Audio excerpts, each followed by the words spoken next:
तेरा ज़्यादा जिहड़ा फोकस है ना वो दरख्तां ते किवें आंदे ने सुन्नत भी है ते इबादत भी है ते सदका दी कदर करनी चाहिदी है।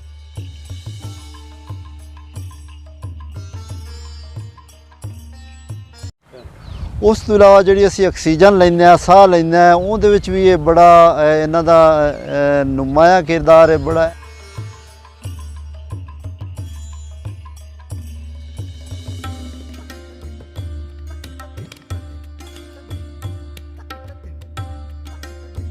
सलाम पाकिस्तान दे विच मैं तुसां सारियां बिरावां सज्जणां दोस्तां नूं जी आयां नूं आखदा मैं तुहाडा अपना मेज़बान चौधरी अख्तर उसमैर रजौका।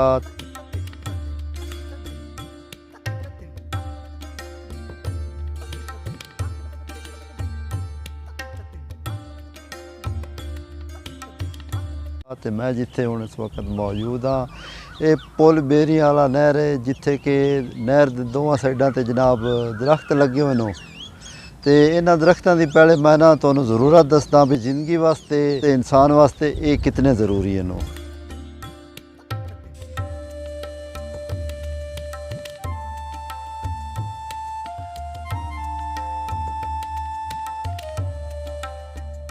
अभी ये ਜਿਹੜੇ ਦਰਖਤ ਘਟਦੇ ਪਏ ਨੇ ਇਹਦੀ ਹੁਣ ਵਜ੍ਹਾ ਕੀ ਹੈ।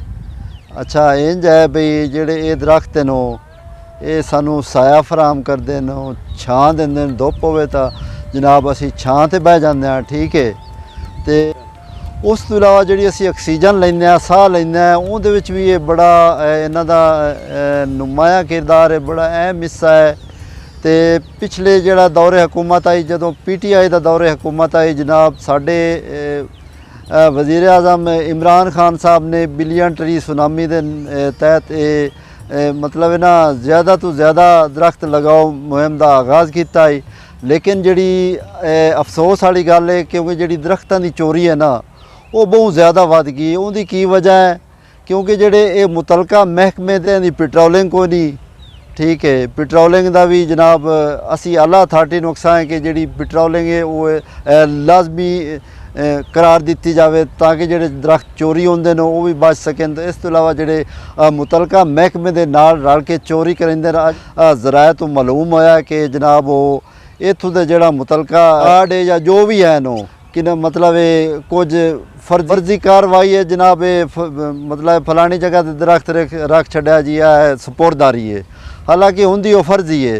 तो बाकी अगर वेचने होवे ना हुकूमत पाकिस्तान वेचे तो ये करोड़ों का फ़ायदा भी हो सकता है। किमें फ़ायदा हो सकता है ये दरख्त जनाब अगर हुकूमत वेचे ना तो करोड़ों का फ़ायदा हो सकता है जिंदे विच कि जिहड़ा पाकिस्तान का कर्जा है वो साडा बहुत ढेर कम हो सकता है। तो ये जिहड़े हैं इत्थों के मुतलका गार्ड या जो भी हैं ये जनाब रले होंदे ने इत्थों के लोगों नाल डारियां ते रखदे ने फैसला ते फर्जी कार्रवाई पा के कुछ हुकूमत नूं पैसे जमा च कराए तो कुछ फैसला बाद मंडी च वेच छड्डे। तो असी आला जो भी आला अथॉरिटी है या हुण अगू यका मिगा शुरू हो गई है तो इहदे विच हुकूमत पाकिस्तान जनाब दरख्त लगावन दी एक मुहिम शुरू की है जिहदे विच ज़्यादा से ज़्यादा दरख्त लगाए जावे कि दरख्त साडी जिंदगी का बड़ा अहम तरीन हिस्सा है। एक जनाब ये कटाओ तो भी महफूज रखते हैं। तो इस तो इलावा जोड़ा मौसम तब्दील होंदा पिया मौसम की तब्दीली दे विच भी इन्हां दा बड़ा ते नुमाया किरदार है। तो जनाब दरख्त लगाए जावें तो लेकिन जो लगे हुए नो उन्हां दा जनाब खास ख्याल रखा जाए ठीक है। तो जिहड़ी आला अथॉरिटी है असी उन्होंने बार बार इल्तजा करसा है कि जिहड़े दरख्त इन्हां नूं इंज है भी ज़्यादा लोग ना मैथों ये सवाल करते भी तेरा ज़्यादा जिहड़ा फोकस है ना वो दरख्तां ते क्यों है ठीक है। तो उन्होंने मेरा ये जवाब है कि जोड़े दरख्त हैं ना लगाना वो किवें आंदे ने सुन्नत भी है तो इबादत भी है तो सदका जारिया भी है। तो ये दरख्त बड़े ज़रूरी हैं तो उन्होंने लोगों को मेरा यो जवाब है भी जोड़े दरख्त हैं ना साढ़े वास्ते बहुत कीमती असासा है ठीक है। तो सानू इन्हां दी लाजमी कदर करनी चाहिए।